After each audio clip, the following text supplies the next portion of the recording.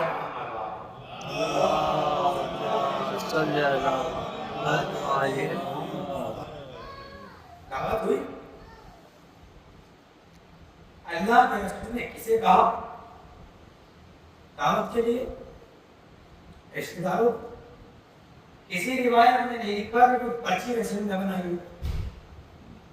یا کوئی پرچہ بنایا دعوت آیا، اس لیے ویسے اسے بنائیں گے۔ علی سے کہا جاؤ دعوت ایمان دے کے آؤ۔ اچھا علی کو کیسے معلوم ہوگا کسی کسی بلانا؟ رسول نے نام تھوڑی لکھ کے دیے تھے، کیا کہا کہ ہمیں غربت کی بات نہیں سے بچانا ہے، اور حکم قبر کے بعد اگر ایسا تو پھر محبوبت پہ بھی واجب ہو جاتا ہے، اور اگر محبوبت حکم دے دے تو پھر امامت ہو جاتا ہے، تو پھر بجایا ضرور، بلایا ضرور ہوگا۔ پرچی لکھتے نہیں دیا رسول نے کہ یہ نام ہے کہ بلانا اور کسی کو نہیں بلانا۔ اور ہمارے یہاں کوئی پروگرام ہوتا ہے نا تو پرچہ پہلے کرتا ہے، جس نے ہمیں بلایا تھا ہم سے بلایا، جس نے ہماری دعوت کی تھی، جس نے چلانا ہو اسے چلانا ہو، جس نے ایک وقت کی تھی ایک آدمی دوسرے ایک آدمی، تو ایسے تھوڑے اسلام پھیلے گا۔ یہ تو اسلام ہے آخر رویہ۔ اگر دعوت اسلام سے ہو اور اگر مجلس سے کر رہے ہو تو یہ مجلس کیا ہے؟ دعوت اسلام ہے۔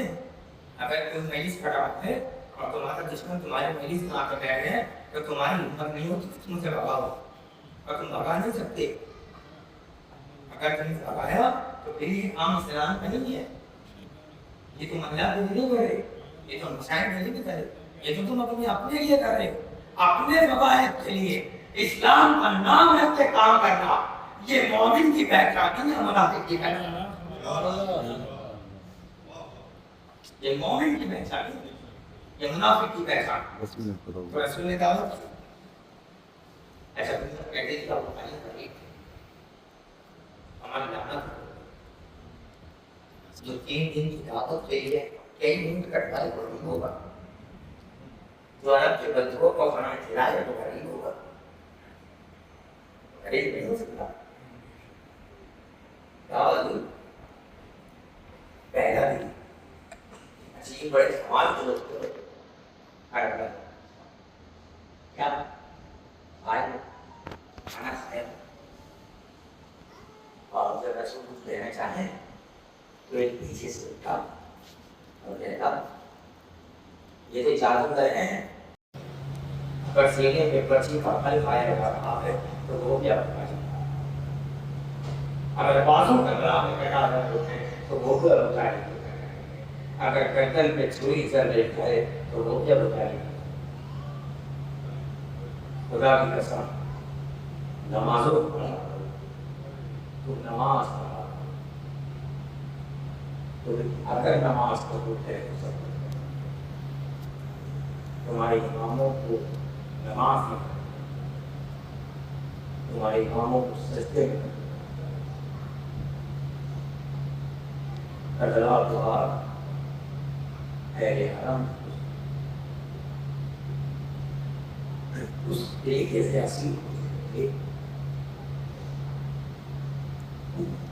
پروردگار کسی کو ایسا حاصل نہ رکھے جیسے پھیلنا علی کی راضی ایک منظر سنا جناب حسین اور امام حسین اتنی محبت تھی اس روٹے لوہے کی آئی مولا رحمت کے پاس کہتے ہیں مولا مجھے زینب سے تفصیل امام حسین نے بتایا تھا کہ اصل زینب سے کچھ ابا کرنا تو جب حسین کے کمرے میں پہنچے تو دیکھا کہ زینب سو رہی شہزادی ہوئی اپنے کمرے میں پہنچا یہ بتا حسین کھڑے دیکھا کہ تاکش دھوپ کی تاکش زینب کے چہرے حسین نے ابا کا دامن اٹھایا زینب کے اوپر کرنے کے بعد آپ کو دیر تک کھڑے جب بیوی کی آنکھ دی تو مرتبہ دیکھا تو بھیا کب یہ مجھے اٹھا دیا ہوگا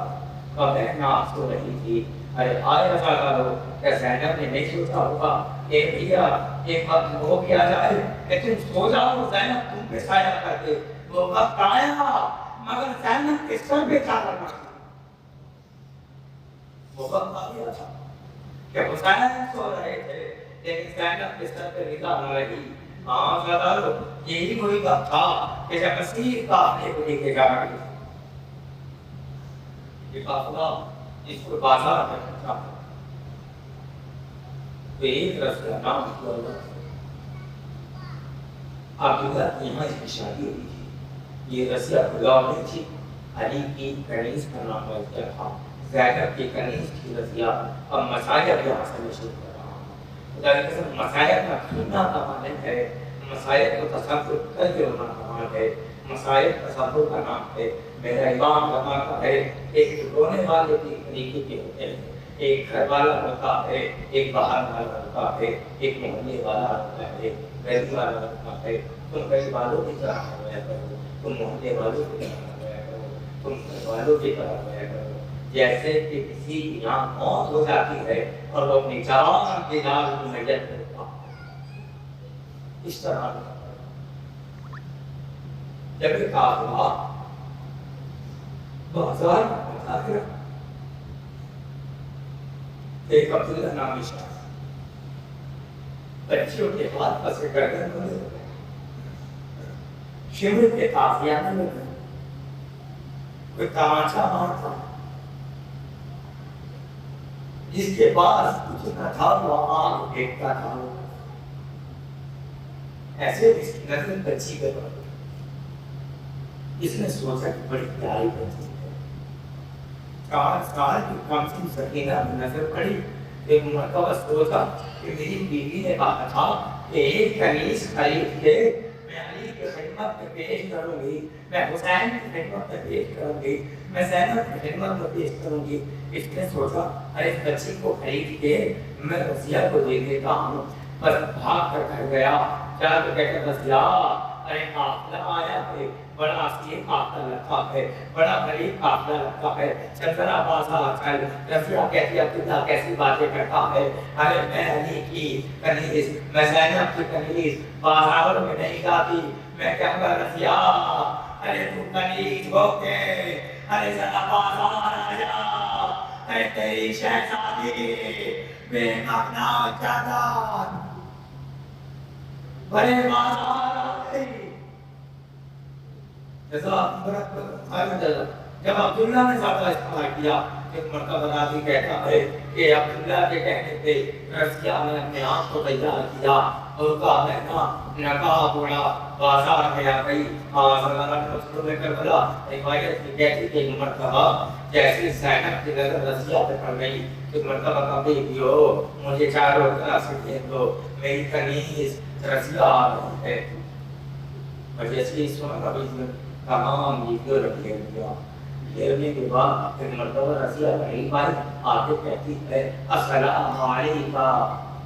یا ایھا الذین السلام علیکم یا ایھا البنی اے بھائی کو تم پہ میرا سلام اے اسیر تم پہ میرا سلام جیسے ہی سلام میں جواب دیا رضیہ کہتی ہے اے اسیر عورت تیرا نام کیا ہے اے اسیر عورت کہاں کی رہنے والی ہے؟ ایسی عورت کس خاندان سے تعلق رکھتی ہے؟ ایسی عورت کہاں سے آئی ہے؟ اور جیسے کہ سنا نا زینب چلا گئی، ایک مرتبہ آواز دیتی ہے، اے رضیہ